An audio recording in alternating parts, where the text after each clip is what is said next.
March, Ukrainian ground forces made a surprise attack across the border. Up to now, this sort of precise targeting would have been very difficult and easily countered by jamming the drone's GPS signal. But the war in Ukraine is rapidly accelerating drone technology.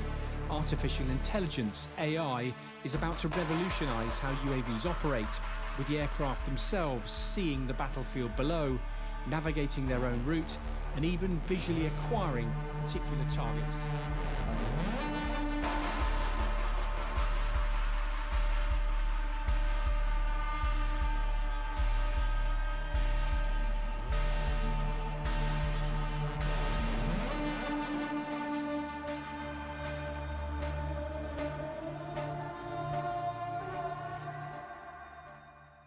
Today on the Echo Mike channel, we are going to be going over this, the Humble shotgun. We're going to go over its history, the types of ammunition, how it's been used in warfare, and how it is making a comeback in today's conflicts, especially when it comes to drones.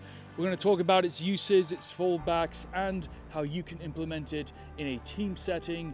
We're going to talk strategies, tactics, and training. So with that, let's get into it.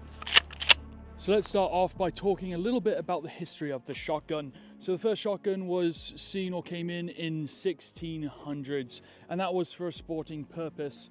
After that, shotguns became very prolific, especially when it came to the aristocracy and estates in Europe, especially with bird and small game hunting. Their smooth bore allowed them to fire multiple pellets, which made them very good for birds, rabbits, quick, fast-moving game. After that, in the 1900s, you started to see more sporting with clays and artificial birds and targets. Into the 1920s, you got the clay shooting, and then 1980s, it really took off into popularity, especially in the United States, all the way up to modern day, where shotguns are used from everything from home defense to sporting, all the way to military use. So what exactly is a shotgun? Well, a shotgun is a rifle with a smooth bore, meaning that there is no rifling. Now this is perfect for shotguns because it means that those pellets can actually just travel down the barrel and create a beautiful spread. Rifling is used for accuracy and single rounds. Because shotguns are shooting multiple rounds at a time, you don't want that in this type of design.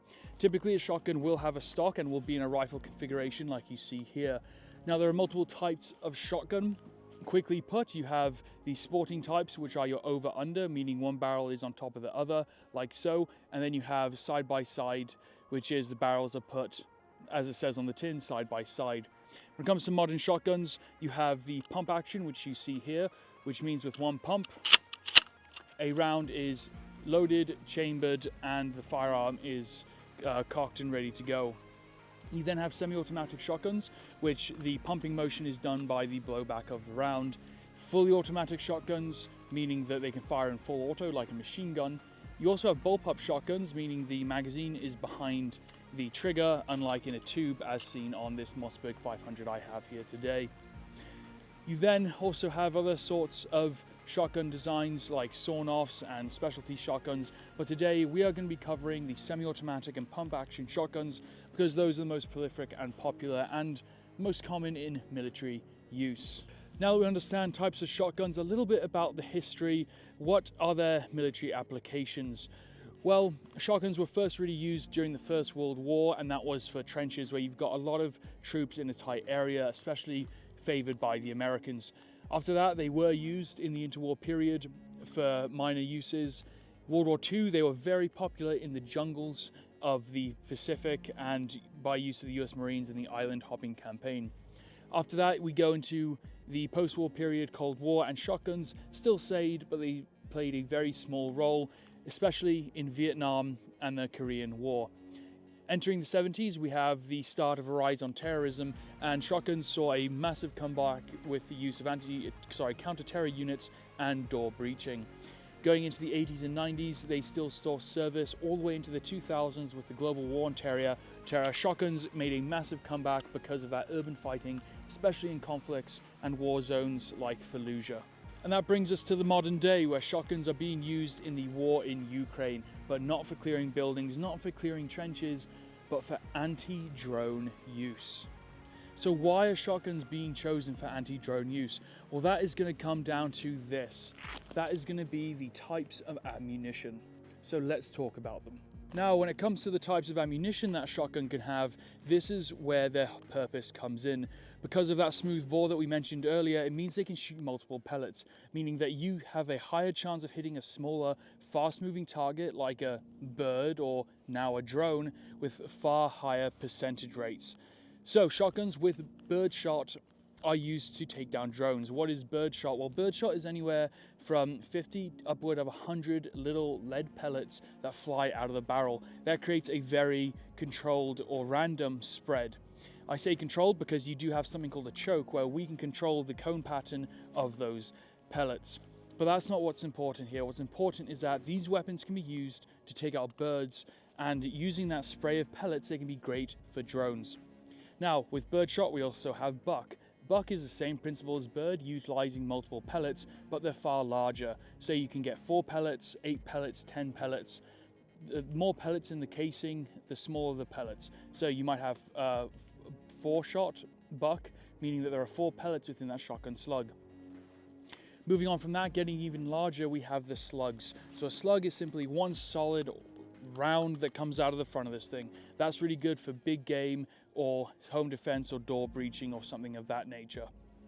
Moving on from that, we also have specialty cartridges. So you have things like the salt and pepper cartridge, which is almost like a anti-riot CS gas effect, where you get the pepper hitting you, the salt hitting you, and then the pepper creating a tear gas like effect.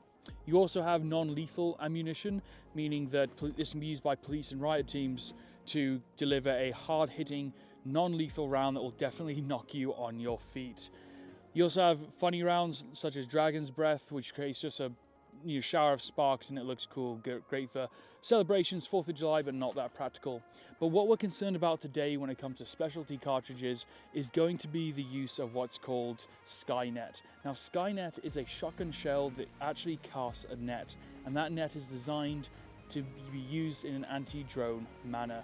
So let's talk about how these shotguns are being implemented, what decisions are being made when it comes to the current conflicts around the world for anti-drone use, and considerations that you have to take into consideration. So when it comes to these shotguns in use in the war in Ukraine, the Humble pump-action shotguns are by far the most popular. But many nations have decided to actually issue shotguns, such as Ukraine is now going with a semi-automatic bullpup shotgun. What that means is that you get a longer barrel, meaning a more accurate spread at more distance, but in a smaller package because the magazine is behind the user. A very interesting choice. The Russians are fielding all sorts of shotguns like this one here. The US Marine Corps has their shotguns. The US Army and Air Force is reviewing their current semi-automatic shotguns for anti-drone use. Now, because birdshot and Skynet rounds are available, they make these a great option to take out those drones. But how useful are they? Well, I think there's 2 things going on here. The first one is we see the footage and hear the stories of those who survived. The people that got a chance to actually use these shotguns to take out a drone. We're not really seeing what happens when they are used and they don't follow through. What's more is that a drone can fly up to 30 meters a second, meaning that a drone can travel to you in less than 2 to 3 seconds. So you have a very quick response time. How do you know a drone is coming near you? Well, a drone can be heard from about 50 meters or 50 yards away, meaning you have under 2 seconds to locate the drone, see the drone, and successfully engage it. So there's a very small window with these shotguns, really making them a last resort. And that's what I want to talk to you guys about here today. These are a last resort for drones. They're a very cheap option, they're a viable option, but they're a last resort. Your first resorts are simply not going to be spotted anyway. I understand that's hard with the advent of thermal, but you can also deploy your own counter drones, jamming systems, and things of that nature. So, how are these shotguns being run? Well, they're oftentimes being run with a red dot sight. I do have a Picatinny rail on this shotgun for that. They're using very wide field of view red dots or holographic sights like an EOTech. That's because you want the ability to have both eyes open, track that drone, and fire. Although I do believe a red dot is not necessarily needed for that type of shooting, especially point shooting like a drone. You might not even have time to acquire your sights. Simply put that EOTech donut of death over the target. So let's talk about my setup. I'm going to be honest, I did dig this out of the cupboard, but this is my Mossberg 500. It was one of the first firearms I ever bought, and I'm very happy with it. I've done a few upgrades. The first one you're going to see here is a heat shield, and that is simply put on the front of here to help me mitigate the actual heat coming from my hands. They can get quite hot. Next up is going to be this rail. Now I put a rail on here because I wanted to attach a red dot, and I just think it looks absolutely awesome. I can't remember who makes any of these accessories, but it's done really well. And finally, there's a stock on here, but you've got this little pouch here. This is a cheap one. I believe it's just Chinesium, and it's like a Condor or something. But all it is a simple shotgun pouch on the stock. And that's because I want to be able to grab this thing and it be fully good to go. I don't want to be attaching shotgun rounds to my body armor, especially a weapon like this where you want to be able to hand off to one of your buddies. Maybe he's on watch or something. So let's talk about how I've arranged the ammunition. Well, you can see here that I've arranged the ammunition with different markers. So we have a S up here. These are my slug rounds. The silver non-marked rounds are my birdshot. You have 8 buck here, and then you have 4 buck here. The X's are actually door breaching rounds. So these are one of those specialty rounds that you can buy, and I've selected to have 3 of those. So what this allows me to do is I can simply have the shotgun. I can say, oh, I'm doing this today, and I can load my door breacher, my birdshot, or maybe a slug. Now, if this is for drone use, I'm simply going to fill this full of birdshot and Skynet shot, along with a full tube magazine, and she's ready to go.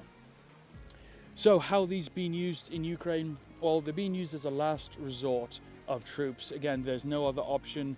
This is that individual infantry or unit defense. So how can you use it? Well, what I recommend from what I'm seeing and how they're being used, I'd say a quarter to 1 or 2 guys in your platoon should have shotguns and constantly be on the lookout for drones. This is going to be part of your security. No longer do you need 360-degree security, you also have to look skyward. By having a shotgun package like this, you can hand this off to an individual and he can deal with the problem. Along with that, you've got to have those guys ready to see a drone, and that reaction time that we spoke about of 2 seconds simply isn't enough. So I believe by pairing it with a good set of Peltors or any headset that will amplify sound will be in your favor. You can get headsets that actually amplify the ambient sound, meaning that you can hear that drone further, giving you more time to react. Reaction meaning both your team and squad hiding and your gunners to locate the direction of the drone, prep rounds, and actually get ready to engage a target. While on patrol or even standing guard, you've got to be handing off shotguns in the modern battlefield to deal with that drone problem. It's simply a reality and something that is now a standard SOP for units operating in a combat zone. So whether you're law enforcement, civilian, hobbyist, whoever it might be, how can we train with this skill? Well, the best way to train is going to be clay shooting. You don't need a fancy machine. You can simply get a hand throwing device and shoot clays. The problem with that is a clay is often left to right, whereas a drone will be coming at you. So do not have your friend throw clays at you while you shoot in their direction. I've got to say it. I know it sounds stupid, just got to say it. So what you can do though is go to Amazon and buy a very cheap drone, because they are about $20 to $30 these days, 50. If you have 4 friends, you buy $50 worth of drones. You've now got 4 drones. You can each have a go on practicing on it. You could even have the drone from a piece of string hang a clay, and that clay can fly towards you and you can shoot the clay. You might risk the drone, but it could be a way to get multiple repetitions in.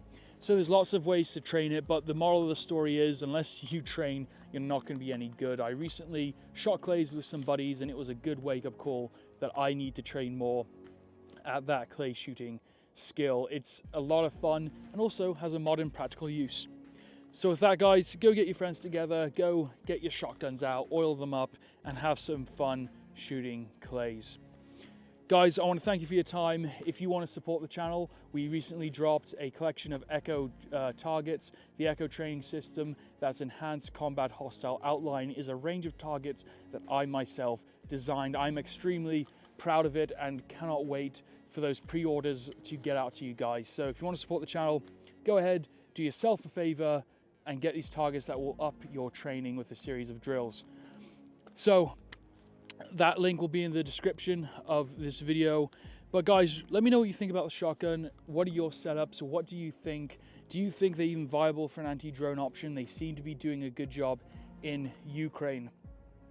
As always, I want to thank you guys for your time and all of your support. As I said, those targets pre-orders are doing great, so I want to continue to give you guys a product that you can actually use and will help further your training.